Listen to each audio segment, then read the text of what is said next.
বেআইনীভাৱে অসাংবিধানিকভাৱে তেওঁলোকে মিটিঙত তেওঁলোকে আঁচনিক লৈ তেওঁলোকে মহিলাসকলক ধমকি দি থাকে। যদি তেওঁলোকৰ মিটিঙত নাহে, বিজেপিৰ যদি মিটিঙত নাহে, মন কী বাতৰ অনুষ্ঠানত যদি নাহে, তেতিয়াহ'লে এই 10,000 টকা তেওঁলোকে মানে নিদিব বুলি বা আঁচনিৰ ধন অৰুণোদয়কে ধৰিকে আঁচনিৰ ধন নিদিব বুলি তেওঁলোকে মহিলাসকলক সদায় ধমকি দি আহিছে। আৰু সেই ধমকিৰ ফলতে অসুস্থ শৰীৰেও বহু মহিলা কালি মিটিঙত যাবলগীয়া হৈছে, যাৰ বাবে কালি বহু মহিলা মানে প্ৰায় 20ৰ পৰা 30 গৰাকী মহিলা অসুস্থ হৈ পৰিছে। তাৰে এগৰাকী সৰলা দেৱী নামৰ এগৰাকী মহিলাৰ মৃত্যু হৈছে।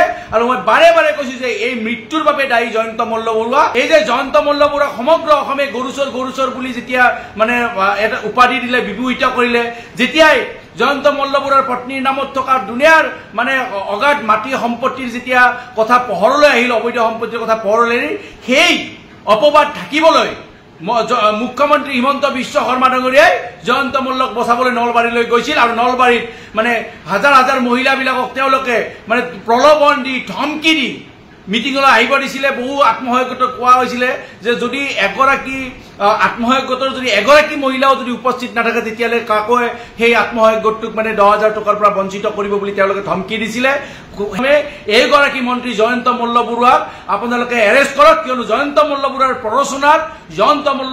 প্ৰৰোচনাত কিছুমান তেওঁৰ চালা চামুণ্ডাই গাঁৱে গাঁৱে গৈ তেওঁলোকে ধমকি দিছিল, মহিলাসকলক গোটৰ মহিলাসকলক ধমকি দি আহিছিল। যদি এগৰাকী মহিলাও মিটিঙত উপস্থিত নাথাকে, তেতিয়াহ'লে তেওঁলোকক মানে গোটৰ পইচা দিয়া নহ'ব, আঁচনিৰ ধন দিয়া নহ'ব, কাটি দিয়া হ'ব।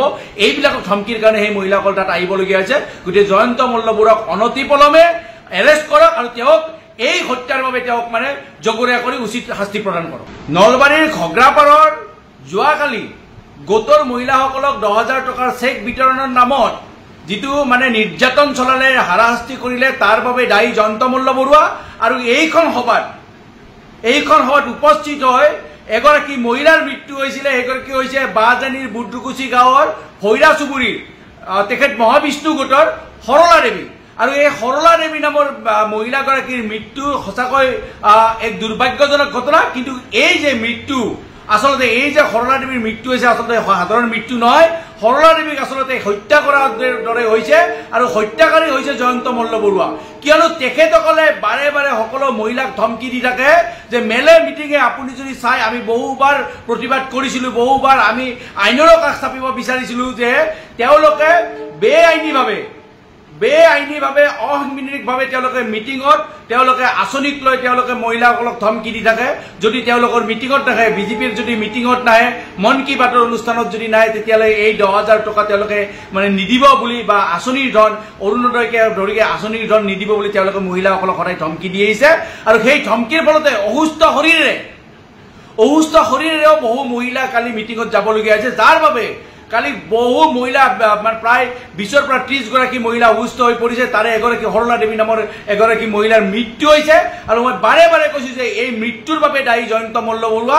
আৰু এই মৃত্যু সাধাৰণ মৃত্যু নহয়, আচলতে এয়া হত্যাকাণ্ড বুলি ক'ব লাগিব। কিয়নো তেওঁলোকে নিজৰ ৰাজনৈতিক সিদ্ধিৰ বাবে এই যে জয়ন্ত মল্ল বৰুৱাক সমগ্ৰ অসমে গৰুচৰ বুলি যেতিয়া মানে এটা উপাধি দিলে, বিভূষিত কৰিলে, যেতিয়াই জয়ন্ত মল্ল বৰুৱাৰ পত্নীৰ নামত থকা দুনিয়াৰ মানে অগাধ মাটি সম্পত্তিৰ যেতিয়া কথা পোহৰলৈ আহিল, অবৈধ সম্পত্তিৰ কথা পোহৰলৈ, সেই অপবাদ ঢাকিবলৈ মুখ্যমন্ত্ৰী হিমন্ত বিশ্ব শৰ্মা ডাঙৰীয়াই জয়ন্ত মল্লক বচাবলৈ নলবাৰীলৈ গৈছিল। আৰু নলবাৰীত মানে হাজাৰ হাজাৰ মহিলাবিলাকক তেওঁলোকে মানে প্ৰলোভন দি ধমকি দি মিটিঙলৈ আহিব দিছিলে। বহু আত্মসহায়ক গোটক কোৱা হৈছিলে যে যদি এগৰাকী আত্মসহায়ক গোটৰ যদি এগৰাকী মহিলাও যদি উপস্থিত নাথাকে, তেতিয়াহ'লে কাকৈ সেই আত্মসহায়ক গোটটোক মানে 10,000 টকাৰ পৰা বঞ্চিত কৰিব বুলি তেওঁলোকে ধমকি দিছিলে।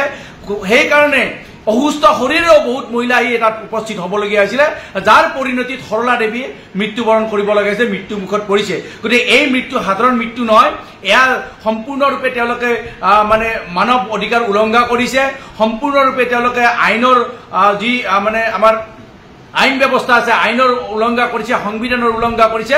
কিয়নো চৰকাৰী আঁচনিৰ ধন আজিৰ ডিজিটেল যুগত তেখেতসকলে চেক যোগে বিতৰণ কৰিছে সঁচা কথা কিন্তু তেখেতসকলে তেওঁলোকৰ একাউণ্টছতো দিব পাৰিলেহেঁতেন যিহেতু একাউণ্টছ নাম্বাৰ আছিল সেইখিনি নকৰি তেওঁলোকে নিজৰ ৰাজনৈতিক স্বাৰ্থ সিদ্ধিৰ বাবে মহিলাসকলক একে ঠাইতে একগোট কৰি যিটো তেওঁলোকে চৰকাৰী ধন হৰাত কৰি যে কালি যিখন মিটিং কৰিছে কমপ্লিটলি বেআইনী আছিলে কাৰণ চৰকাৰী মিটিঙত তেওঁলোকে ৰাজনীতিকৰণ কৰিছে বিজেপিৰ কথা কৈছে কংগ্ৰেছৰ বিৰুদ্ধে কথা কৈছে তেওঁলোকে আৰু মহিলাসকলক ভোট দিয়াৰ কথাও কৈছে গতিকে সম্পূৰ্ণৰূপে কালি বেআইনীভাৱে এখন মিটিং পাতিছে অসাংবিধানিকভাৱে মিটিং পাতিছে গতিকে মই সেইকাৰণে কৈছো যে এই যিটো মানে চৰকাৰৰ মানে নিয়ম বহিৰ্ভূতভাৱে কৰি মিটিং কৰি তেওঁলোকে যে এগৰাকী মহিলা যে মৃত্যু মুখত পৰিবলগীয়া হ'ল গতিকে তাৰ হত্যাকাৰী জয়ন্ত মল্ল বৰুৱা আৰু জয়ন্ত মল্ল বৰুৱাক উচিত শাস্তি প্ৰদান কৰিব লাগে অসম আৰক্ষীক মই অনুৰোধ জনাইছো আইন ব্যৱস্থালৈ মই অনুৰোধ জনাইছো যে এই অনতি পলমে এইগৰাকী মন্ত্ৰী জয়ন্ত মল্ল বৰুৱাক আপোনালোকে এৰেষ্ট কৰক কিয়নো জয়ন্ত মল্ল বৰুৱাৰ